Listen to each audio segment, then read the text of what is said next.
ख़ासकर छींकते या खांसते वक्त जो है रुमाल का या टिश्यू पेपर का इस्तेमाल करें। जिससे रुमाल लेके जो छींक या खांसते हैं ना, उसको टिश्यू पेपर को फौरी डस्टबिन में फेंक दें। या खांसने के बाद खांसते वक्त में ऐसा हाथ न लगाएं, जिससे वायरसेस या वो जो भी डिस्चार्ज है हाथ को लगेंगे और उससे आप कहीं पकड़ेंगे तो उसको उस मटेरियल को भी लगेंगे, जिससे हो सकता है वो फैल सके। खांसने के तरीके और छींकने के तरीके बहुत से बताए गए हैं। जैसे आप शर्ट पहने हैं तो इस तरह से खांसें, इस यानी ये कोहनी की तरफ, जिससे ये जाएगा। यहाँ कहाँ भी कहीं भी आप उसको पकड़ के ये नहीं कर सकते।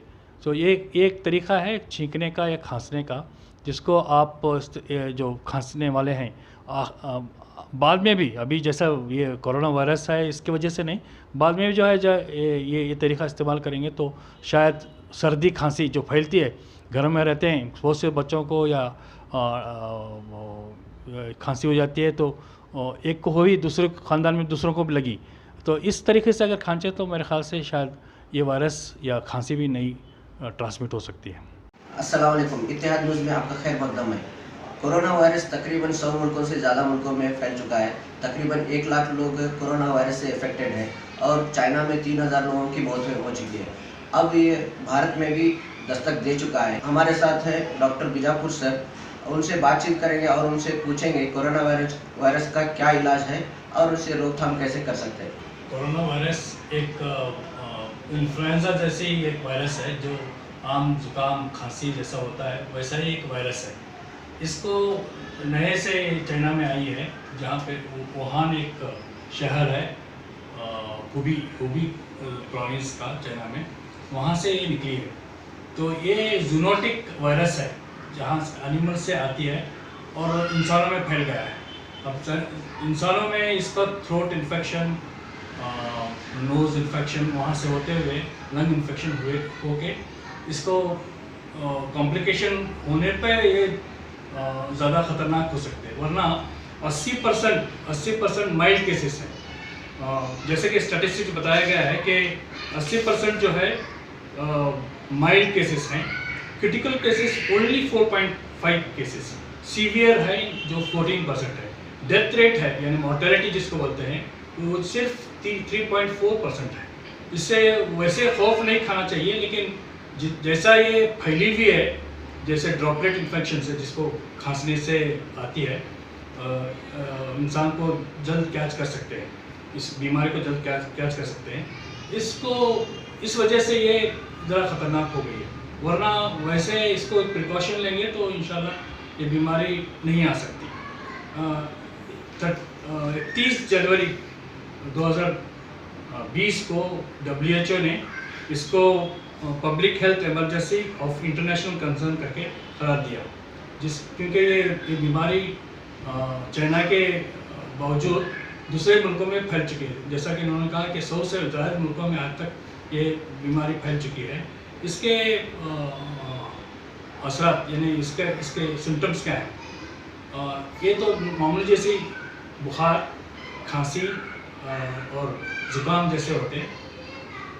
पहले तो ज़ुकाम और बुखार होगा, उसके बाद जो है खांसी शुरू होगी। इसकी एक अलामत यह है कि ड्राई कॉफ यानी बलगम नहीं निकलता, इसकी एक खासियत है। ड्राई कॉफ होती है जिसको उससे पहचाना जा सकता है कि हो सकता है कि ये कोरोना वायरस से हुई है। तो इसको पहचानने में ये सिम्टम जो है बहुत फ़ायदेमंद होगा। इसके बाद आपको इसको जब सिम्टम्स होते हैं तो इसको डायग्नोस करना पड़ेगा।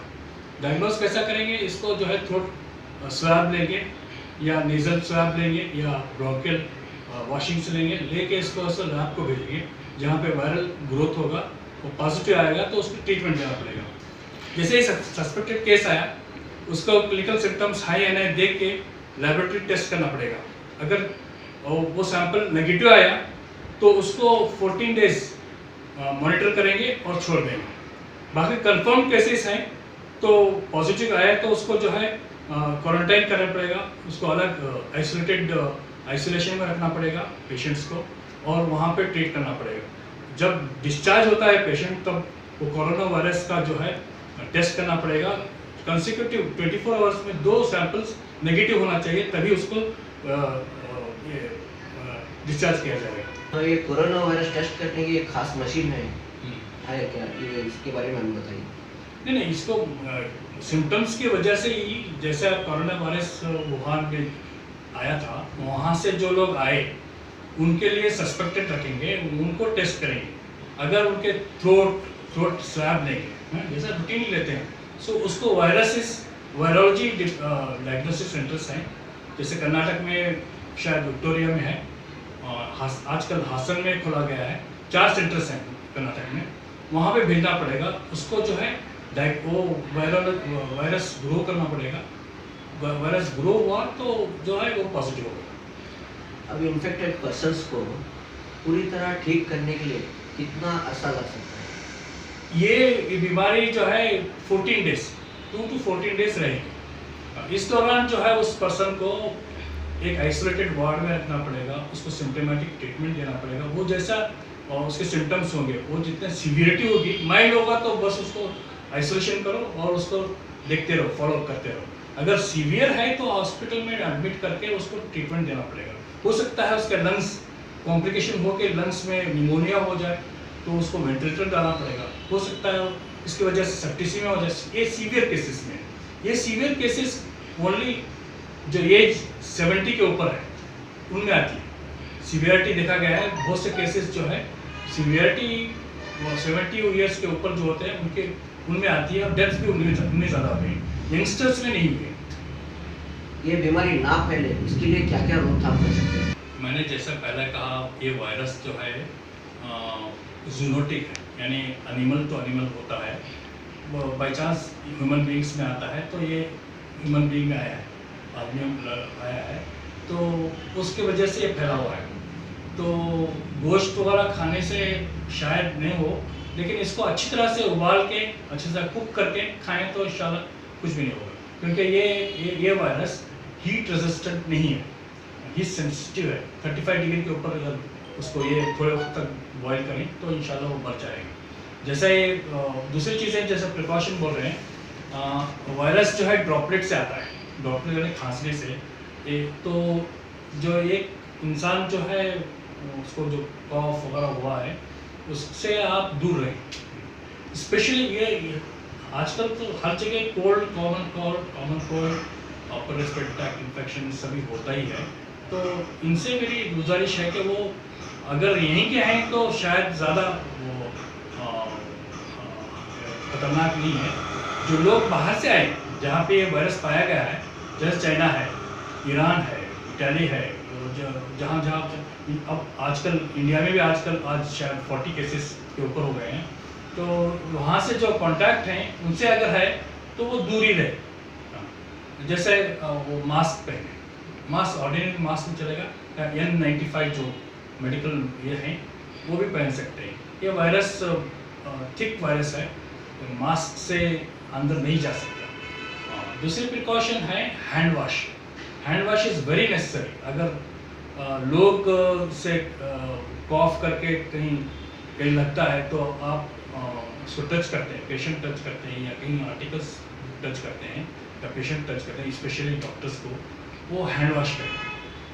हैंड वॉश जो है 40 to 60 सेकेंड्स यानी 1 मिनट तक जो है अच्छी तरह से रब करें। उसका तरीका होता है वो उस तरह से करें।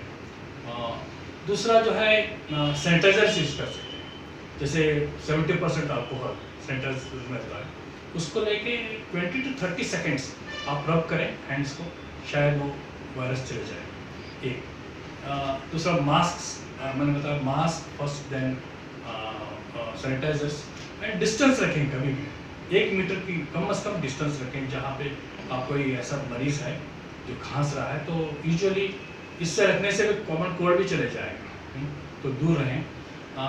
अगर आप लोग को बहुत ही सस्पेक्टेड, आप खुद जो हैं खांसी बुखार से हैं, तो स्पेशली मुस्लिम्स के लिए कहता हूँ कि कांग्रीगेशंस में जहाँ मस्जिदों में और जाना है तो ये लोग ज़रा अवॉइड करें बस, वरना ऐसी कोई मुश्किल नहीं है। और ज़रा अवॉइड करें उस दिन, स्पेशली जुमा और वगैरह में, क्योंकि वहाँ पे फैलने के चांसेस ज़्यादा रहते हैं। ऐसे लोग जहाँ जिसको खांसी है, और स्पेशली वो जो लोग बाहर से आए हैं, बाहर मुल्कों से, उनके लिए ज़रा सा एहतियात बरतना पड़ेगा। वो टेस्ट भी करा सकते हैं। तो ज़्यादा पैनिक नहीं होना चाहिए, लेकिन एहतियात बरतें जिससे शायद ये बीमारी फैल न सके।